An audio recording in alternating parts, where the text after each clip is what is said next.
Okay, so here's part 2. I'm talking quieter because my grandparents just got home.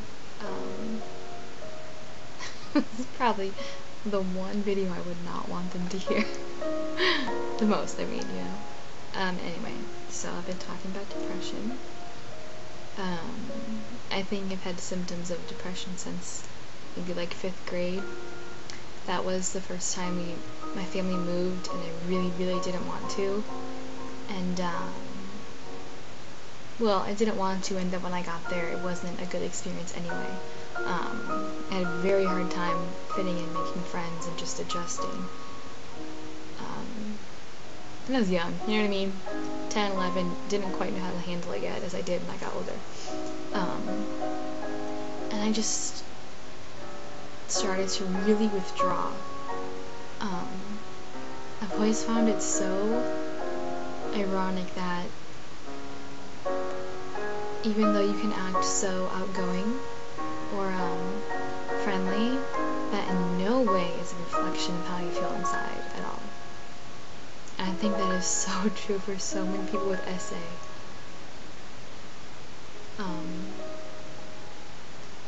So I feel like I've been that way for quite some time. So, anyway, so I'm I withdrew a lot. Even though I could make friends, I wasn't happy, and I just did not feel joy in a lot of things. I just didn't feel like a kid anymore. I just felt like someone who was just getting through the day and trying not to, like, cry all the time and all this kind of stuff. And, I've thought about it, since I've gotten older and stuff, and part of me used to get kind of pissed at my parents, like, whoa, I was a very unhappy kid for a long time. Like, didn't you see that? Like, why couldn't you see that? I know, when it could have really helped me out and changed my life for the better, where I could have gone through the rest of, school and not felt so, like, alone. But obviously, I wasn't comfortable with the attention or that kind of pressure, so I would hide it. That's completely my fault too. So I don't blame them. I mean, part of me can see that, hey, if they'd noticed or whatever, if certain things had been different, maybe part of my life would have been different, but I can't change the past, so moving on, right?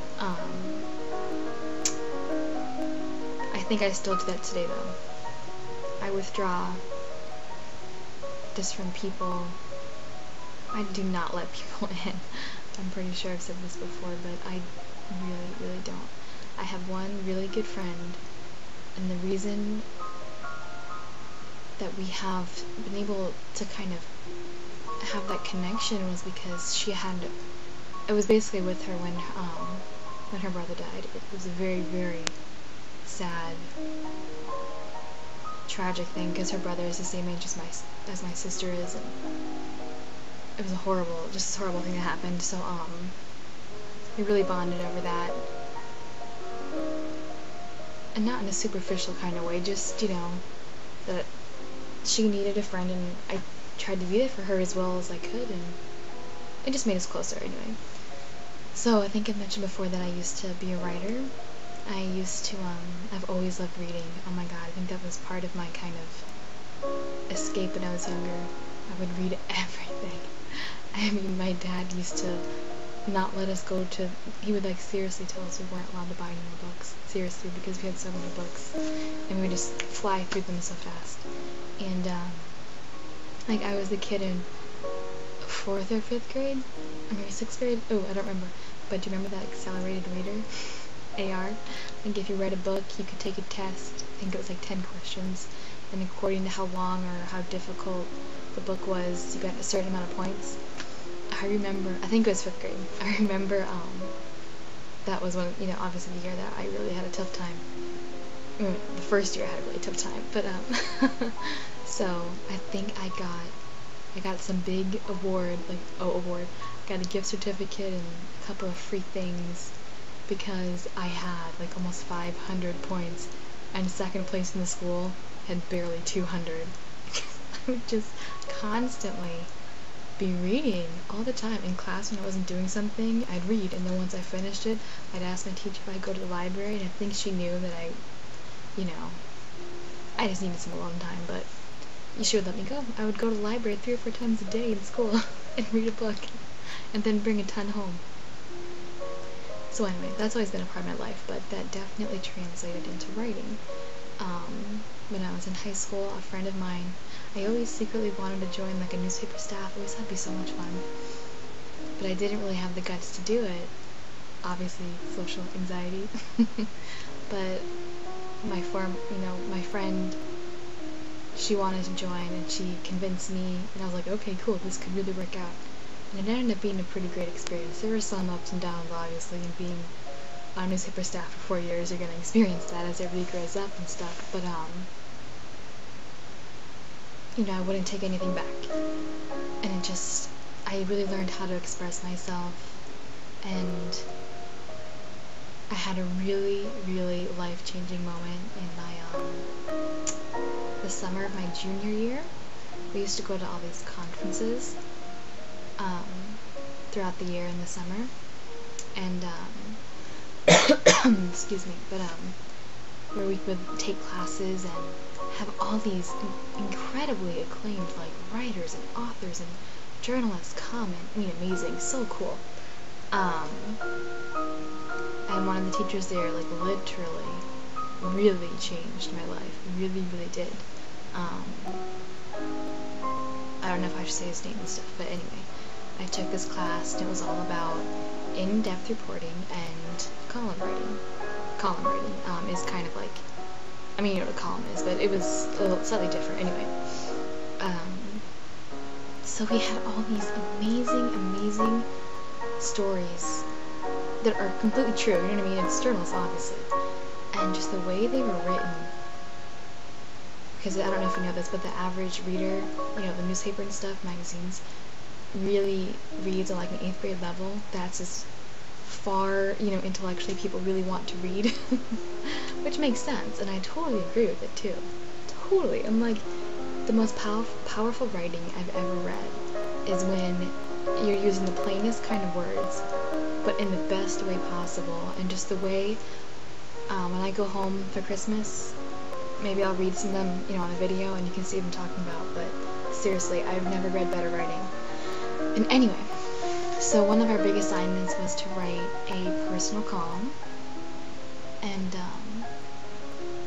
I could go into a lot more detail, but anyway, I won't give you a lecture. So I wrote this personal column, and it was basically about my dad, and just this one day that happened that was not a good day anyway. And each person got to read it to the teacher and get their reaction and feedback, and he was so, just the way he responded to it in such an awesome way, and just how supportive he was and understanding.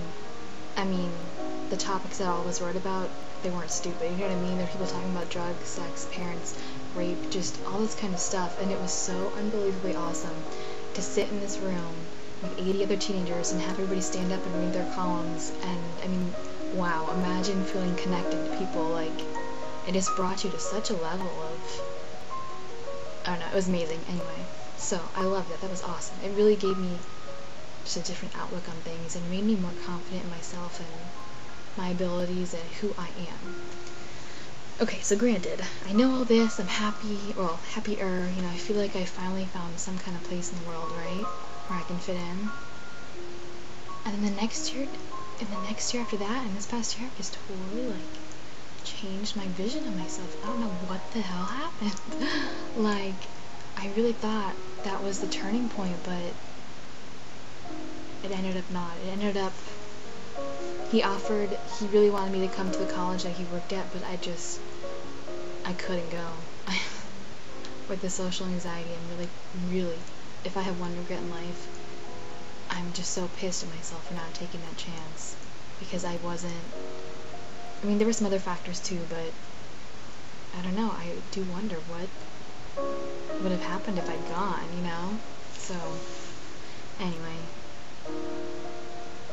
that's one of the biggest moments in my life that's kind of had an effect on my depression and my outlook. Now this kind of leads to, this could lead to other topics too. Maybe I'll talk about this next time. I'm running out of time again. I can't believe I talked this much, but yeah. So depression has always kind of been there in my life, and I'm trying to deal with it. And I know people, a lot of like family members and stuff, just don't understand that it's not from lack of trying to get over it. You know what I mean?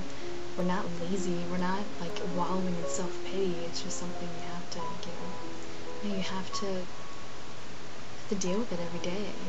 So anyway, some of these two videos, basically I'm just trying to say that if any of you out there are depressed and you know it's 2 o'clock in the morning, you're surfing YouTube because you feel like shit, just know you're not alone. I hear ya. So until later, I'm running out of time. Bye.